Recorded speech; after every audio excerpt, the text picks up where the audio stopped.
गजाननं भूतगणादिसेवितं कपित्थजम्बूफलचारभक्षणम् उमासुतं शोकविनाशकारकम् नमामि विघ्नेश्वरपादपङ्कजं। गुरुर्ब्रह्मा गुरुर्विष्णु गुरुदेव महेश्वर गुरु साक्षात् परब्रह्म तस्मै श्री गुरुवे नमः। तस्मै श्री गुरुवे नमः। या कुन्देन्दु तुषारहारधवला या शुभ्रवस्त्रावृता या वीणावरदण्डमण्डितकरा या श्वेतपद्मासना या ब्रह्माच्युतशङ्कर पवित्रभिर्देवै सदा वन्दिता। सा मां पातु सरस्वती भगवती निःशेषजाड्यापः निःशेषजाड्यापः। नारायण नारायण नारायण वो श्रीमन्नारायण नारायण नारायण वो श्रीमन्नारायण श्रीमन्नारायण नारायण नारायण वो नारायण नारायण नारायण वो श्रीमन्नारायण नारायण नारायण वो नारायण नारायण नारायण वो श्रीमन्नारायण नारायण नारायण नारायण वो। ओम नमो भगवते वासुदेवाय। ओम परमात्मने नमः। तब उन्होंने पूछा, सुदामा ने, ये सब कौन है? बताए कि सब हमारी जो है रानियां हैं। तो सुदामा जी को बड़ा आश्चर्य लगा। तब भगवान कृष्ण ने सुदामा से कहा, हे मित्र, हम सब जब गुरुकुल में थे कितने दयालु थे गुरुदेव जी। संसार में जन्म देने वाले माता पिता प्रथम गुरु होते हैं, जनेऊ देने वाला दूसरा गुरु, ज्ञान देकर के परमात्मा तक पहुंचाने वाला सद्गुरु होते हैं। जो आप साक्षात स्वरूप वही हो ब्राह्मण। ऐसा कह कर के दोनों मित्र गुरुकुल वास के दरमियान घटी घटनाओं के याद करने लगे। बात बात में भगवान श्री कृष्ण सुदामा जी से पूछा कि सुदामा, जब तुम आ रहे तो हमारी भाभी ने हमारे लिए कुछ भेजा है? अवश्य भेजा होगा। तो अब सुदामा जी की हालत बड़ी दयनीय हो गई कि फटे पोटली में इतनी सारी रानियां सामने खड़ी है। वो कांख में अपनी पोटली दबाए थे कि किसी की नज़र न पड़ जाए। तो भगवान कह रहे हैं, महाराज, प्रेम से कोई भक्त मुझे जो है फूल फल पुष्प की पंखुड़ी भी दे दे या जल भी दे दे तो भी मैं प्रसन्न होता हूँ। ग्रहण नहीं, मैं खा पी लेता हूँ। और आप मेरे लिए जरूर कुछ लाए हो। सुदामा को लगा करे, बाप रे बाप, इस महल में एक से सुंदर सुंदर रानियां खड़ी हैं और सबकी नज़र हमारे ऊपर है। मैं मैला कुचैला कपड़ा पोटली की दशा तो सुदामा जी जानते थे। बोले नहीं, कुछ नहीं। लेकिन भगवान को लगा कि कुछ छिपा रहे हैं, तो उनका दोनों हाथ ऊंचा किए और बाईं कांख के नीचे से एक पोटली नीचे गिर गई। और जब भगवान ने उसे लिया तो उसको खोल करके देखा, उसमें पोहा था। पोहा मतलब चिवड़ा।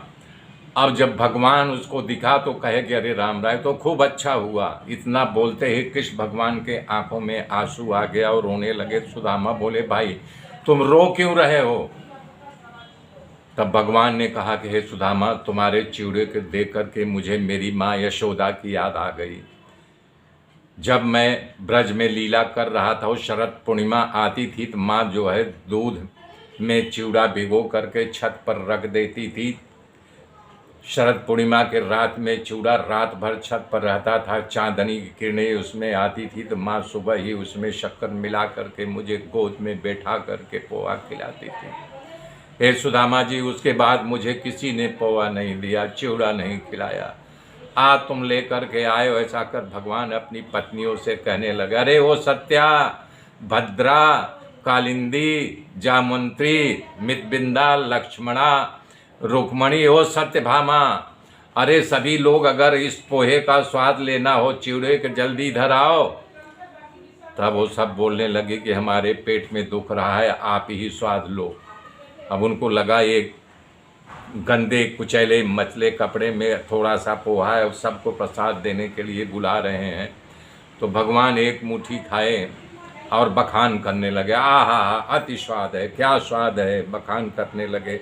और जब ख़त्म हो गया दूसरा मुट्ठी मारे तब और बखान, लेकिन जब तीसरी मुट्ठी मारने के लिए रुक्मणी दौड़ के आई, लक्ष्मी के अवतार था रुक्मणी का, बोले प्रभु हमें तो अपने शरण में रहने दो। हकीकत में भगवान एक मुट्ठी खाए तो सब वहाँ रिद्धि सिद्धि पहुँच गई, दूसरी जो है वहाँ संपदा पहुँच गई। यदि तीसरी खा लिए होते तो संतों कह रहे हैं सभी रानियाँ वहाँ पर सेवा करने के लिए पहुँच जाती। उसके बाद सुदामा बहुत समय तक भगवान के पास रुके। तब भगवान एक दिन भगवान से विदा लिया। भगवान श्री कृष्ण ने सम्मान करके सुदामा को विदा किया, परंतु प्रत्यक्ष में भगवान ने श्री कृष्ण को कुछ नहीं दिया और सुदामा कुछ भी नहीं मांगा भी नहीं। भगवान का दर्शन उनके साथ व्यतीत गए समय का उनको आनंद था कि अपनी निर्धनता को भूल गए और भगवान के साथ स्मरण करते करते, भगवान का भजन करते करते अपने निवास स्थान पर जब पहुंच रहे, नज़दीक आए तो अपने झोपड़े की जगह देख रहे हैं, शीश महल खड़ा हुआ है। उनको आश्चर्य हुआ कि मेरा यहाँ झोपड़ा था, ये झोपड़ा कहाँ गया, ये महल कैसे खड़ा हो गया, अरे ये किस तरह से ऐसा हुआ, किसका है। वो विचार कर रहे थे, तभी महल में से देव पुरुष के साथ जो है उनकी पत्नी सुशीला स्वागत करने के लिए नीचे आए। सुशीला रोने लगी। सुदामा समझ गए कि कृष्ण हमारे पर कृपा किया है। उसके बाद इंद्र के दरबार के झांका पड़े ऐसा भव्य महल में प्रवेश किया। सुदामा श्री कृष्ण करुणा पर विचार करने लगे, अपने परिवार के साथ जो सम्मान किया था वो प्रशंसा सुशीला से करने लगे। सुखदेव जी कथा का विस्तार करते हुए कह रहे हैं, परीक्षित ब्राह्मण के चरणों में जिसकी श्रद्धा है, ऐसा ब्राह्मण भक्त भगवान श्री कृष्ण के प्रेममयी कथा को जो सुनेगा वो परमात्मा के चरणों में उसका दृढ़ भाव होगा और सारे बंधनों से छूट जाएगा और परम पद को प्राप्त करेगा। सुखदेव जी कहते हैं, इस तरह भगवान श्री कृष्ण और सुख स्वरूप द्वारिका में निवास करते थे। तभी सूर्य ग्रहण का समय आ गया। तब यादव लोगों को यज्ञ करने की इच्छा हुई। परशुराम, जहाँ पर संयंत पंचक तीर्थ नामक कहा गया, कुरुक्षेत्र में परम तीर्थ भूमि होने के कारण वहाँ पर सभी लोग आए। नरवीरो था, यदुवंश के हितैषी था, द्वेषी, सब वहाँ आए। पांडव ने विपुल संपत्ति ले जा करके वहाँ पर यज्ञ करने लगे। वसुदेव की इच्छा से कार्य पूर्ण हो रहा था। दूर दूर से भारतवर्ष की जनता भी वहाँ आई थी। इस यात्रा को संघों में ब्रज में नंद बाबा था, कुटुंबी जनों तथा अन्य गोपी ग्वालों वहाँ आए थे, जिससे साथ में भगवान कृष्ण की दिव्य लीलाओं को किया था। पांडवों के साथ वसुदेव की बहन कुंता भी आई थी। अपने मायका के परिवारजनों को देख करके खूब हर्षित हुई। सभी ने सूर्य ग्रहण के समय भगवान का जाप किया और ग्रहण छूटने पर स्नान किया, खूब दान दिया। उसके बाद वसुदेव जी कुंता जी दोनों बातों करने लगे। कुंता जी ने कहा, हे भाई वसुदेव, मैं खूब दुखी हूँ, मैं अभागन हूँ। हे भाई, मुझे एक बात का खूब दुख होता है कि आप जैसे साधु स्वभाव भाई, मैं दुख में थी फिर भी मेरी खबर लेने मेरे पास कभी नहीं आए। इससे बड़ी आपत्ति मुझ पर और क्या होगी। पर भाई, इसमें तुम्हारा कोई दोष नहीं, विधाता ही मेरे प्रतिकूल था। और संबंधियों क्या मेरी सहायता, क्या सहकार करते, कैसे मिल सकता था। कुंता जी वचन सुन करके वसुदेव जी बोले, हे बहन, मुझे दुख न लगा, जैसे तैसे दुख की दरिया को तैर करके अभी अभी बाहर निकला हूँ। फिर भी हे बहन, सुख दुख तो मानव के कर्म के अधीन है, इसलिए भगवान की इच्छा के प्रमाण ही रहना चाहिए। ऐसा कह करके वसुदेव अपनी बहन कुंता जी से सांत्वना दिया, उनका सम्मान करके बहुत उपहार दिया। मेरे मित्रों, आगे की गाथा कल जोड़ूंगा, तब तक के लिए जय श्री राम।